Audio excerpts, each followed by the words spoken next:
We have to get to a place where we are comfortable with our child's discomfort for the sake of doing what we know is best for them. If you're not setting boundaries all day long and then you go to set a boundary at 7:30 at night, your kid looks at you and is like, I'm not doing that. The language that we use around sleep training or setting boundaries is so negative and unnecessary. Yes, they are crying, but we're not letting them cry. We're just giving them an opportunity to try to fall asleep in a new way. My name is Jayne Havens. I'm a certified sleep consultant. I support parents through the process of establishing healthy and independent sleep hygiene for their kiddos. I used to plan weddings and corporate holiday parties and graduation celebrations, and I loved my work, but I always wanted to be home with my kids one day. I always knew that I wanted to be a stay-at-home mom, and working in events was not really conducive to raising children. I worked nights and weekends and holidays, and so I gave up a really successful career in event management to be a stay-at-home mom. And when my son was born 12 years ago, he was a pretty strong sleeper out of the gate. He slept long stretches. He did what he was supposed to do. And then at that 4-month mark, he went through what's classically known as the 4-month sleep regression, where all the wheels come off. He went from sleeping through the night to waking up every single hour. And he just wanted his pacifier popped in. It was seemingly no big deal, but it was every hour on the hour. It was midnight, 1, 2, 3. And it was driving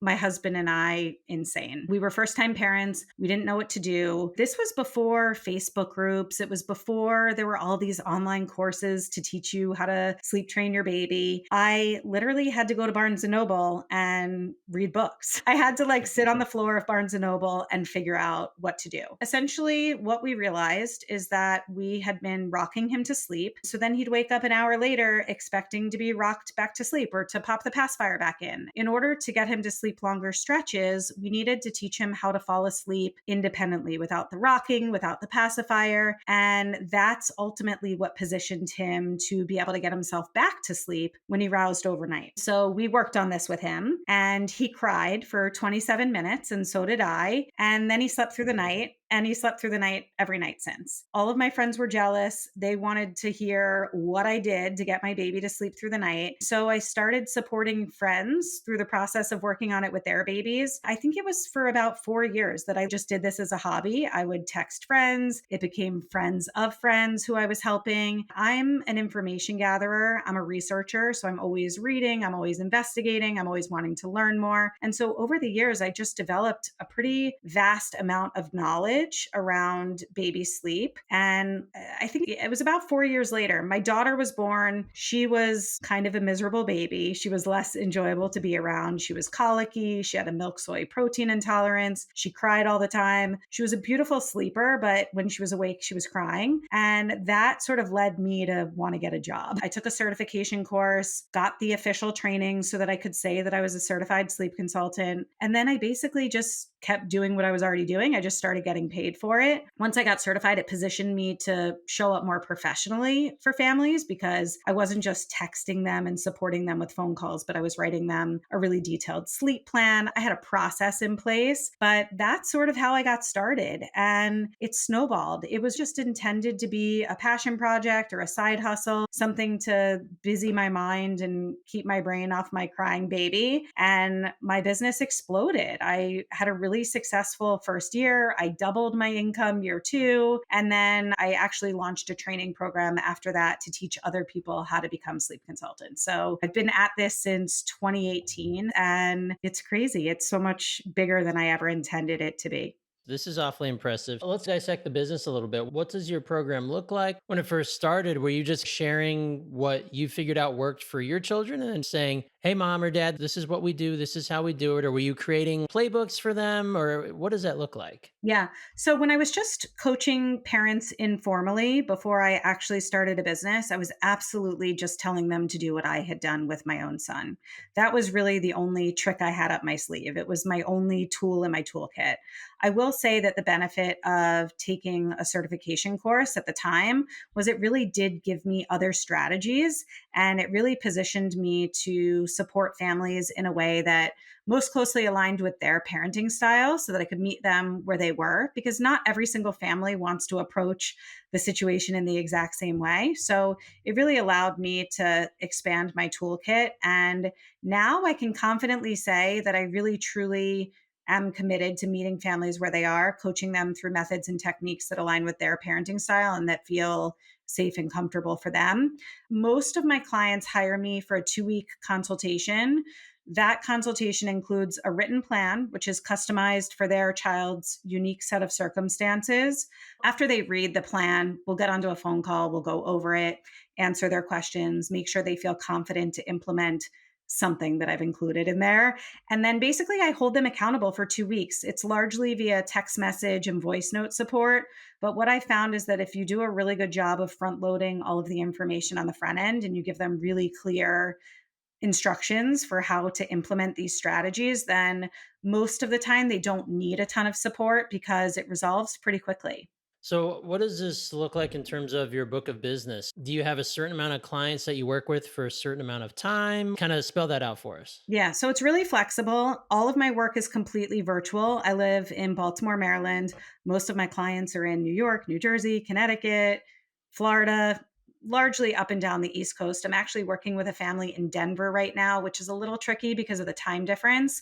I actually prefer to work with families on the East Coast just because I personally like to go to bed early. And so my clients, I'm working with a set of twins who are 4 years old in Denver right now, and they go to bed at 8 o'clock at night, which means I'm up until 10 supporting them sometimes. It's not ideal. And I don't always say yes to those cases. Every now and then I'll take one just because of a personal connection or a referral. But it's mostly virtual support. It's largely done by front loading lots of information and then just coaching them, holding them accountable, and making sure that they get the results that they're seeking. Are you a solopreneur or do you have a team or what does the structure of your business look like?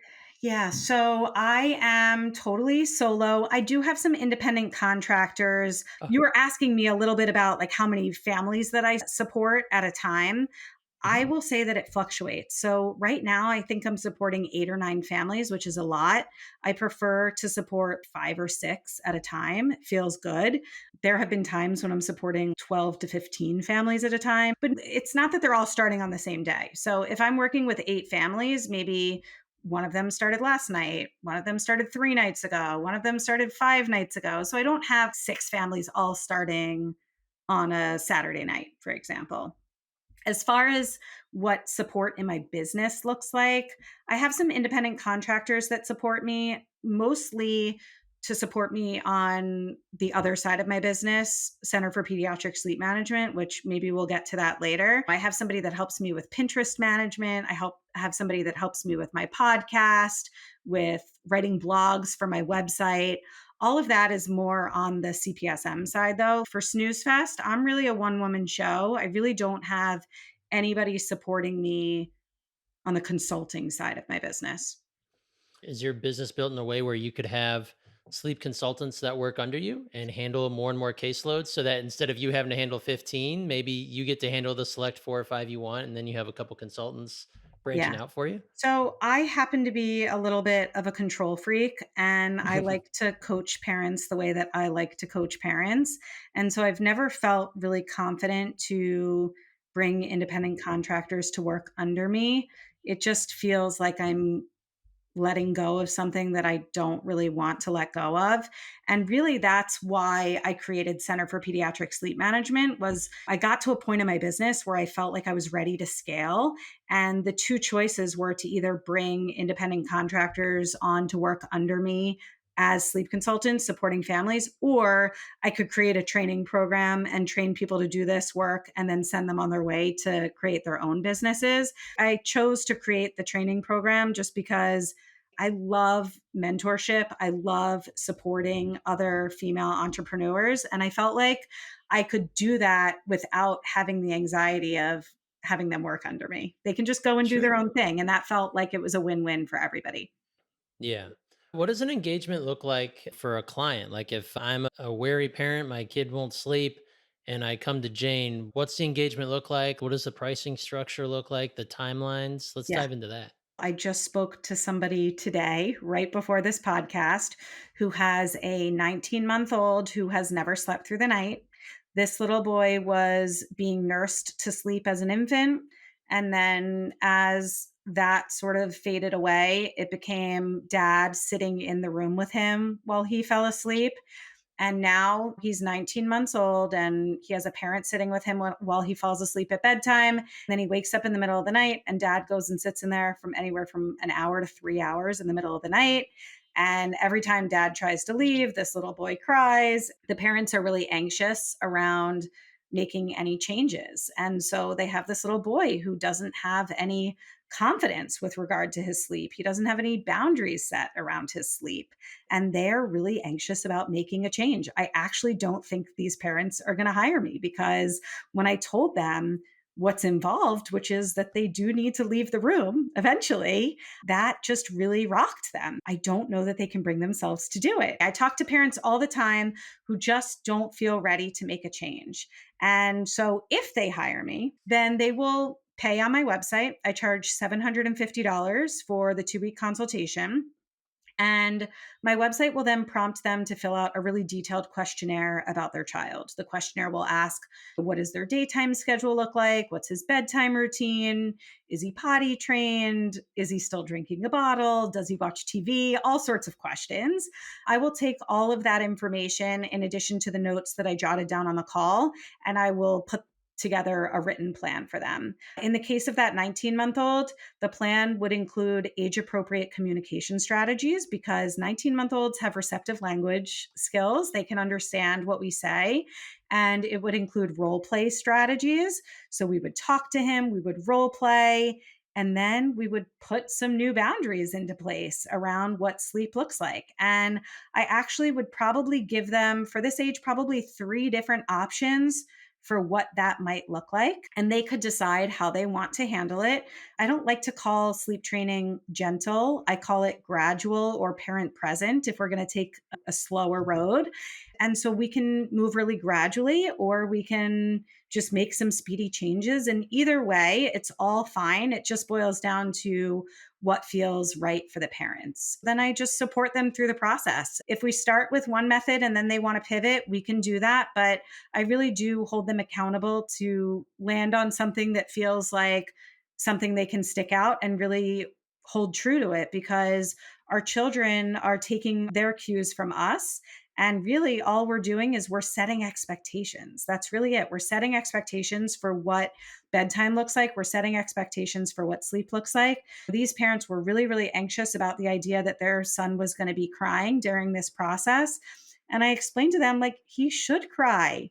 That's a healthy response. For 19 months, you did it one way, and that's no longer working for your family. And you're going to make a change, and you're the parents and you're in charge. And it's okay for him to be upset about it. It would be really odd if he wasn't. Right. And so Yeah. we as parents have to get to a place where we are a little bit comfortable with our child's discomfort, their temporary discomfort, for the sake of doing what we know is best for them. This little boy is drinking a bottle in the middle of the night. They're not brushing his teeth after the bottle. I explained to them, your baby's going to have cavities. That is far worse than him being temporarily upset at bedtime or at 3 a.m. You're setting a boundary that you know is in his best interest. And so these are the conversations that I have with parents. Some take it, some leave it. No judgment either way. I always tell parents, if you don't want to work on it, that is fine. If you do want to work on it, it would be my pleasure to support you through the process. So this is probably all about training the parents. It's not training the child. The Yeah, parents need to correct. know how to properly handle bedtime, right? Actually, the dad asked me that on the call. He was like, "Is this for me or is this for my child?" And I was like, "It's for you." Yeah. And it's Yeah. funny when you were saying you have 4 children and they all slept beautifully. To me, that just suggests that you are comfortable setting some boundaries around sleep. That's it. You didn't get lucky. You didn't get lucky. You worked on it, or at least you had the mindset of like, this is important. I'm going to do this for my children because I know it's what's best for them. Even if they fuss about it, even if they complain about it, it's really important that they go to bed at a reasonable time. It's really important that they sleep through the night. So you Yep. had that mindset as a parent, and you were probably largely unfazed by whatever minimal protesting came up from time to time, because you knew that sleep is really important. And some parents really have a hard time with that. My wife and I, we brought our first baby home. We put her in the bassinet in our bedroom. And that first night was so awful because we would be up the whole time that she makes a twist or a turn in her bassinet. And that first night, we're like, nope, never again into the nursery. You put them down and let them cry it out. Our kids, they did it a couple times. They never cried again. I don't want to diminish it. It's not as easy as just put them down and let them cry. For us, it was like, we just weren't going to put up with it. So we're Yeah. like, you're So learning this and you're learning it at a very young age. yeah, the parents are very quick to use that phrase, just let him cry, right? And so I always like to offer a reframe there because, yes, they are crying, but we're not letting them cry. We're just giving them an opportunity to try to fall asleep in a new way.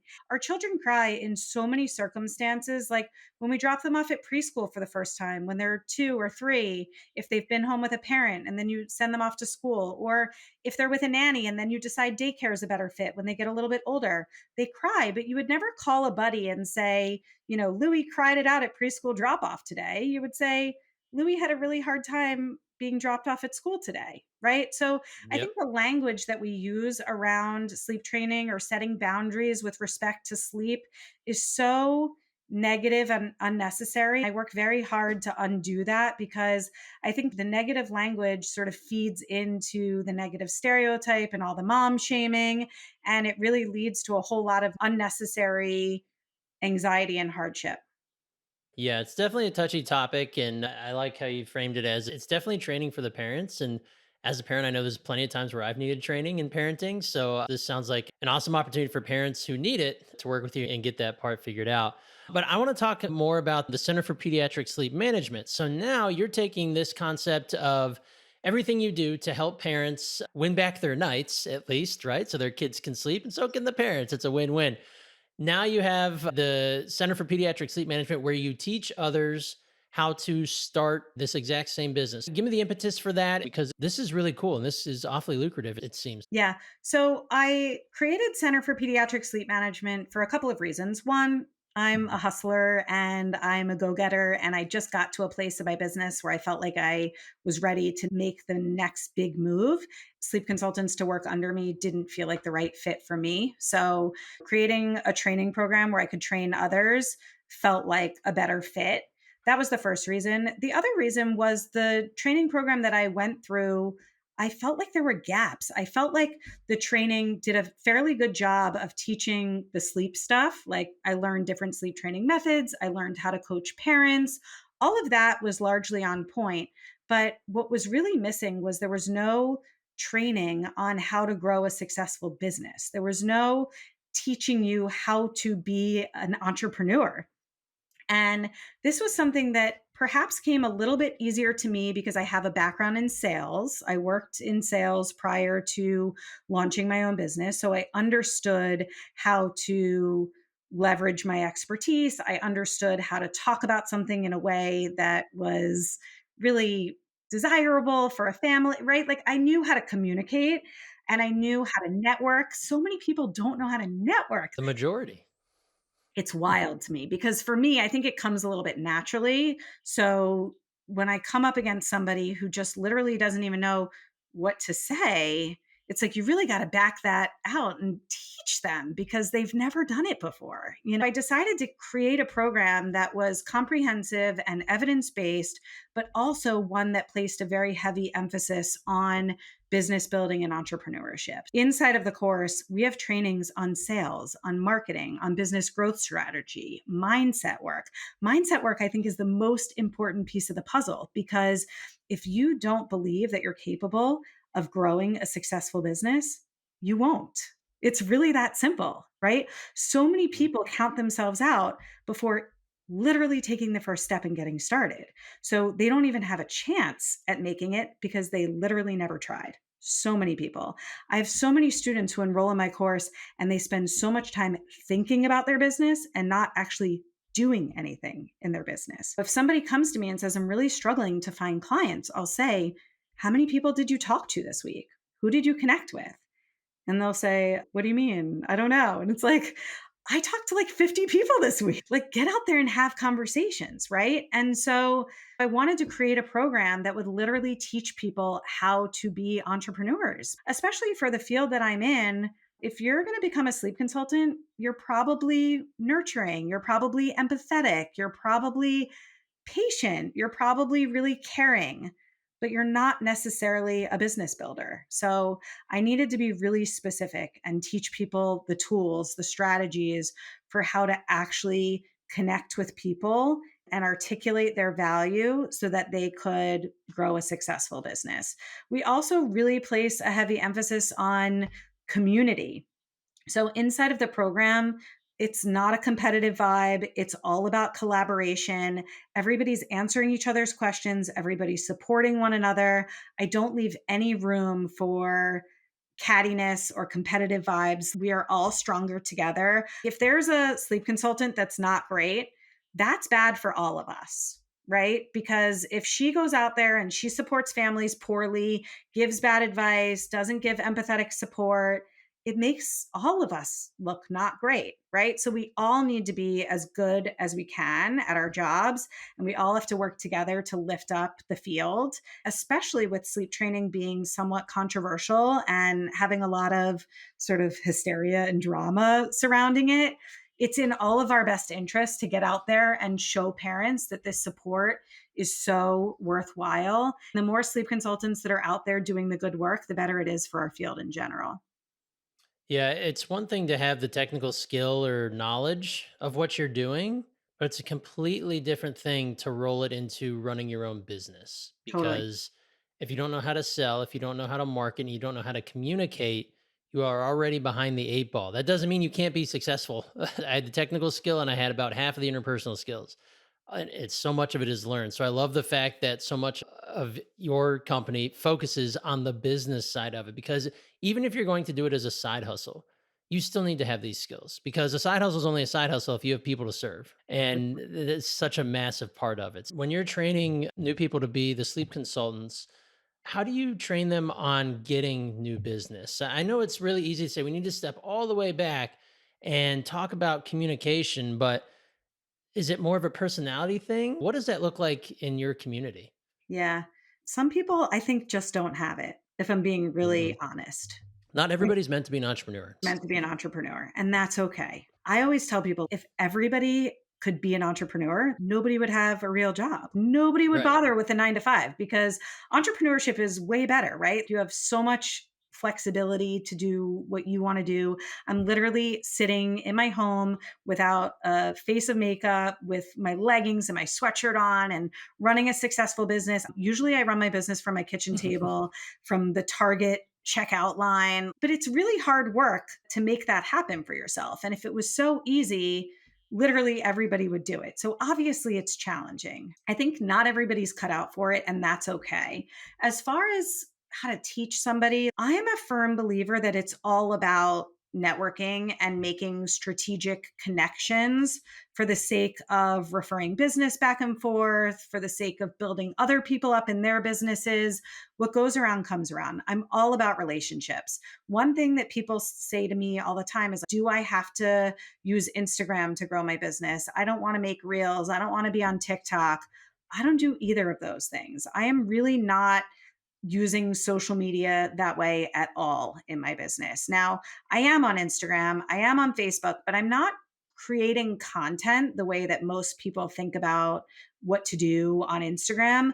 The way that I use Instagram, for example, or Facebook, is I use it to connect with people that I wouldn't otherwise have the opportunity to connect with. If I'm hanging out in a Facebook group, maybe it's a local Baltimore moms Facebook group, and someone's asking a question about their child having behavioral struggles in school, maybe on the verge of getting kicked out of preschool or something like that, and a child psychologist chimes in and gives some really good advice, I might see that person's advice and comment like, that was such great advice. I would love to connect with you about something else. Do you mind if I send you a private message? And they will usually say yes. And then I'll send them a message and I'll introduce myself, explain what I do, explain why I want to connect. And the reason that I want to connect is because she's supporting parents in a sort of adjacent category to the way that I'm supporting parents. And perhaps if we have a conversation, we might be able to figure out ways to collaborate. Maybe she has connections with a preschool director that I've never met. Maybe I could introduce her to a friend who's struggling with potty training or whatever, right? And Mhm. so I like to just scroll the internet to find people to connect with. And then I have conversations. And not all conversations are a slam dunk. Sometimes you get onto a phone call or a Zoom call, or even just in Facebook messages, you're talking back and forth and you realize this isn't a great fit. I don't think we jive. I don't think I have any further reason to connect. And that's okay. But a lot of those conversations tend to become pretty fruitful. And you never know what's going to happen. To use that therapist as an example, now we friended each other on Facebook, we watch each other's comments. Maybe someone in that same Facebook group 3 days later posts saying that their 4 year old is up every hour and a half in the middle of the night and she remembers me. And so she tags me and says, "You should reach out to Jayne. This is what she does." I think that it's all about making connections and having conversations with people. Back to what I said before, I think this comes naturally to me and it's sometimes a little tricky to teach it when it feels intuitive, but we really do have to break down the steps and talk to people about exactly what to do and what to say and what questions to ask because sometimes people really don't know.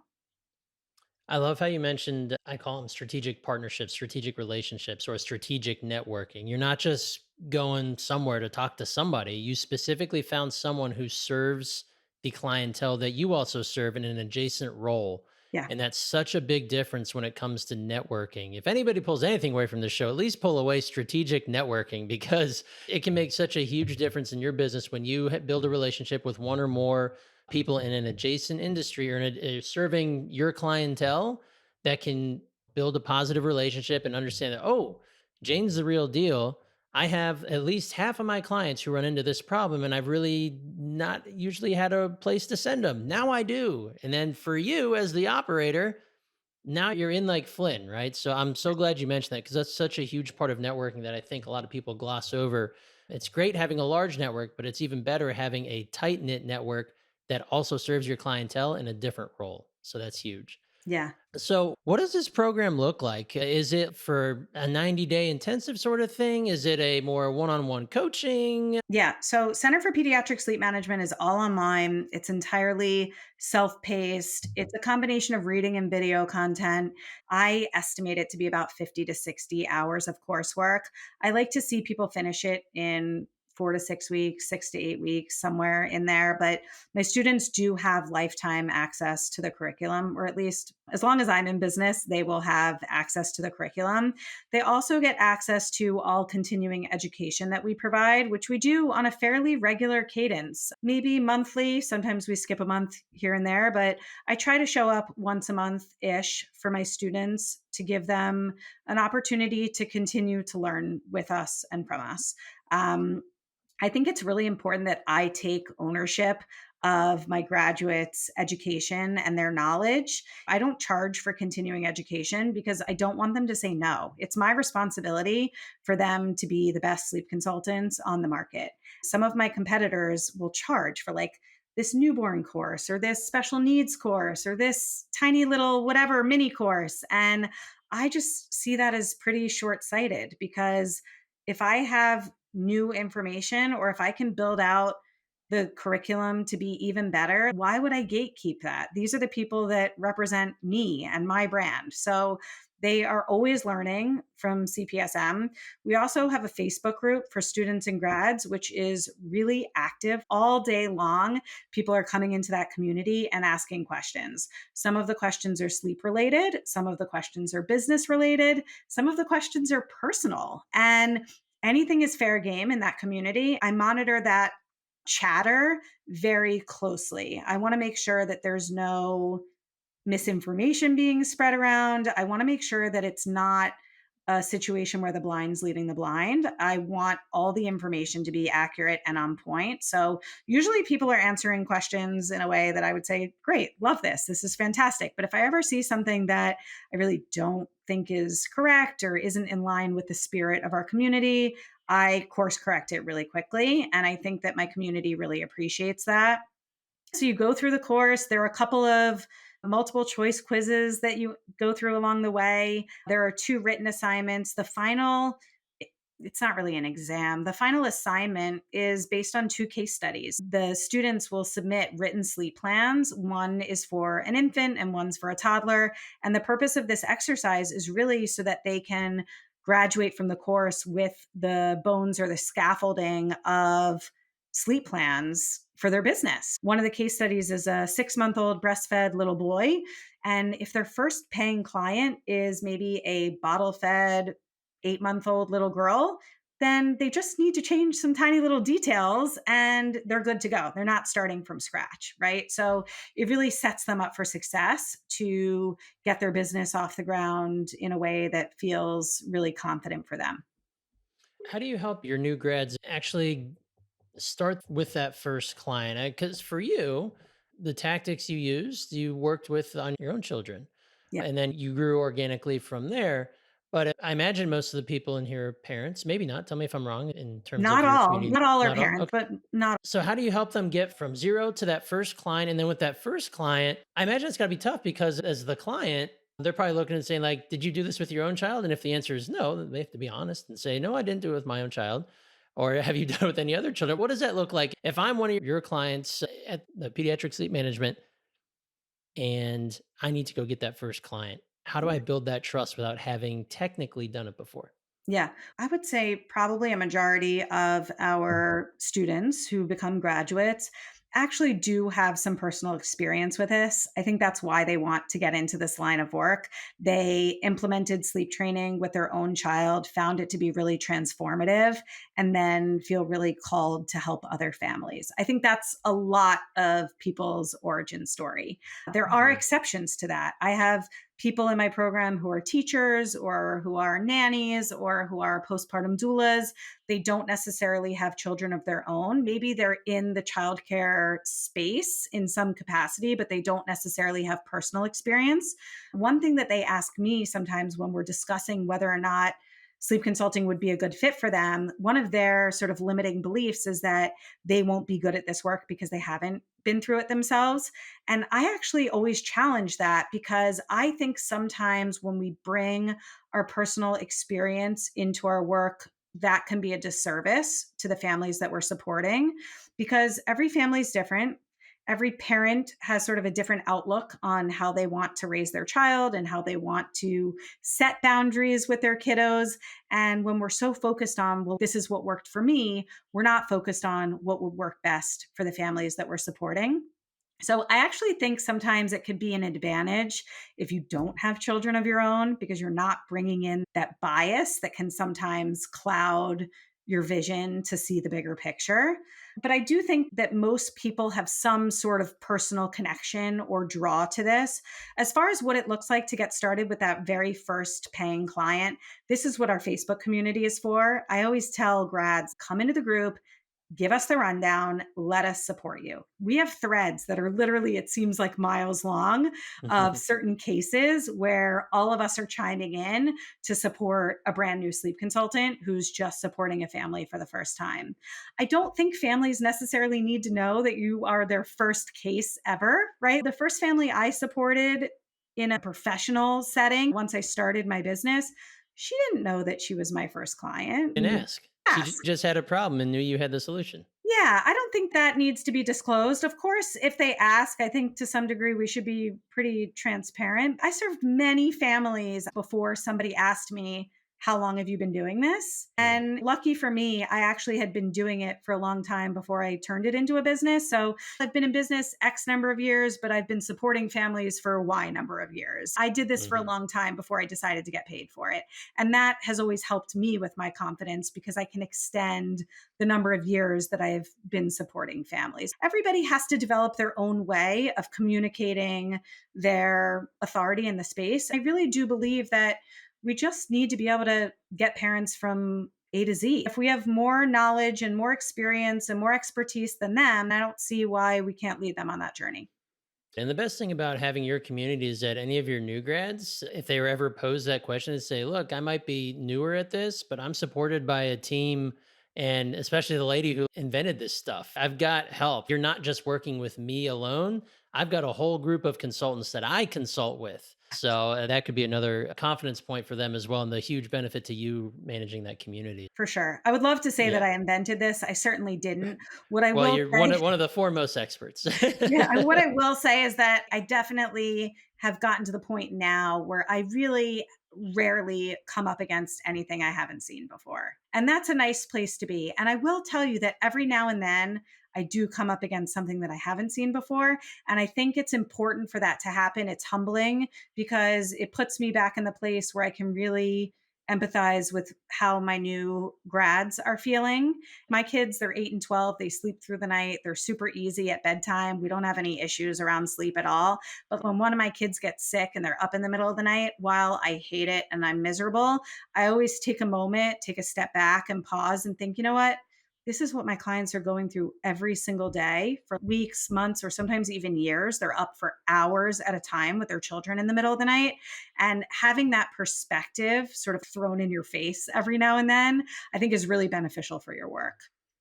I didn't ask this, but for clients that come and work with you, is the expectation that it's 100% success rate so long as they follow your instruction? Yeah. Big on managing expectations. Like children are humans. They're not robots. They're not computers. They're not Tamagotchis. They are human beings. I always tell parents that if they're coachable and they're committed to the process, we're going to see a drastic improvement.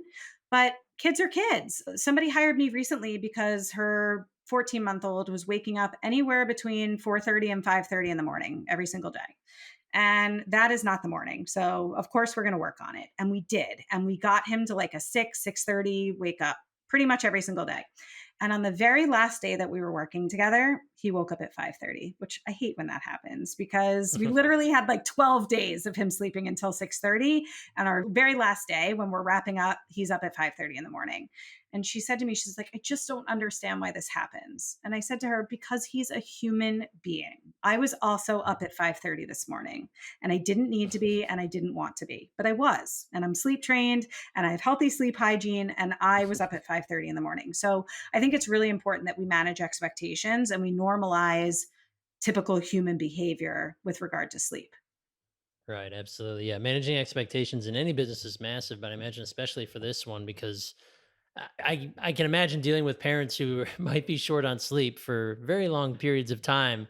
The expectations part of this has to be a major pain point, not a pain point, but something that you have to stress constantly. Sure. And they're spending a lot of money. This is an Right. investment and they want to see results. The other sort of variable in this, and this is more common with toddlers and preschoolers than with babies, but sleep coaching is also sort of parent coaching. And for especially my 2, 3, 4, 5 year olds who struggle at bedtime and struggle at 3 o'clock in the morning, they are typically the same kids who fight diaper changes. They fight getting buckled into their car seats. They don't want to come to the dinner table. They have a hard time transitioning from play to bath time. So sometimes it really takes a little bit more of a complete overhaul with regard to how parents are showing up. I say, like in a 24-hour news cycle, not just at bedtime, but at 8 o'clock in the morning, at 4 o'clock in the afternoon, and at 7:30 at night. Sometimes parents, they reach out to me because they think they have a sleep struggle, but really they have a limit setting struggle during the day. And they weren't really prepared to make any sort of changes during the day. They kind of didn't want to hear that. And so that can sometimes get in the way of seeing results because for toddlers and preschoolers, if you're not setting boundaries all day long and then you go to set a boundary at 7:30 at night, your kid looks at you and is like, I'm not doing that because they didn't have to sort of fall in line with the boundaries during the day. Why would they be expected to do so at bedtime? Exactly. Well, Jane, we covered a whole lot today. This has been really cool, at least for me, to see like a business that I had no idea even existed. And it's something that can be ran from your home. Pick your lifestyle. You can run your business this way. Obviously, we covered that earlier in the show about how you can handle your business from wherever you want. It's the lifestyle that so many people want and struggle to find. And you've also covered that side of the business with the Center for Pediatric Sleep Management. So you're a living example of just a niche business that can be incredibly lucrative, but also give you the lifestyle that so many people dream of. So I want to make sure that anybody out there listening today, if they want to reach out to you, if they're interested in learning more about both of your businesses, what are the best ways to reach out to you? Yeah. So if you have a child who's struggling with sleep, the best way to find me is my website, which is thesnoozefest.com. And if you're interested in becoming a sleep consultant, I would say the two best places to learn more are we have a Facebook group, which is called Becoming a Sleep Consultant. And then we also have a podcast with the same name, Becoming a Sleep Consultant. Those are great places to sort of dig deeper, figure out if this really feels like it's the right fit for you. And our website is thecpsm.com. Awesome. Well, you heard it here first, guys. Check out Jayne over at the Snooze Fest or Center for Pediatric Sleep Management. Jayne, thanks again for joining me. Thank you so much for having me. My pleasure.